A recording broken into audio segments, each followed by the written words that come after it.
Peacock.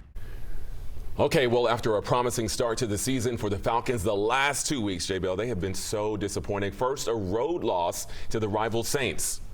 And now, unfortunately, Yep. we are talking about a 32-point defeat to the Denver Broncos coming on Sunday. Reggie Chatman joining us now. And Reggie, what is going on? What is going wrong with the Dirty Birds? Yeah, a whole lot. The Falcons are a prime example of the highs and lows of an NFL season. 2 weeks ago, they were celebrating their best start to a season since 2016. There's been plenty of tough moments since then, including yesterday, the team's worst loss in 3 years and their third largest margin of defeat since 2010. The offense, with their lowest scoring output of the season, did not score a touchdown and was only in the red zone once. Meanwhile, the defense allowed touchdowns on 4 of the Broncos' first 5 possessions.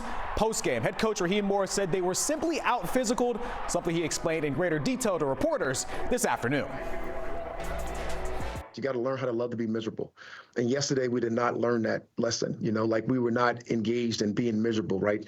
We were hurt. We played hurt. We got out physical and we got out efforted, and we lost the football game because of those things. It wasn't necessarily where we're going, what we can do, or how we can do it. It was more about yesterday, right? The mentality that needed to be taken to that game was that we were going to be more physical and play with more effort. And I cannot say that when you come back and look at the tape or going through yesterday.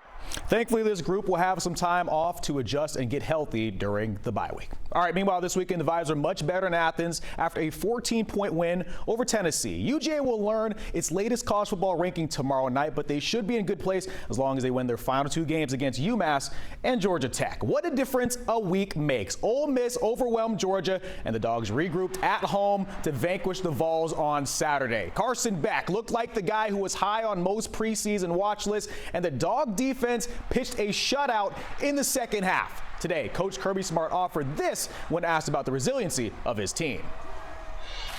I see it when things are really adverse, and we have adversity in practice, but not the same adversity in maybe stress levels as a game. So this team's been in some tough situations this year, and they've never cowered down from those opportunities. They've shown resiliency and they've battled back, and I think they do that because of how we practice, but I don't think they get a chance to show resiliency every day in practice. UGA faces a UMass team that fired its head coach today. Don Brown was in his 3rd season. The Minutemen are 2-8, including losses to Missouri and Mississippi State. That means when they come to Athens this weekend, they'll be led by interim head coach Shane Montgomery. All right, Reggie, thank you so much. Still to come, 100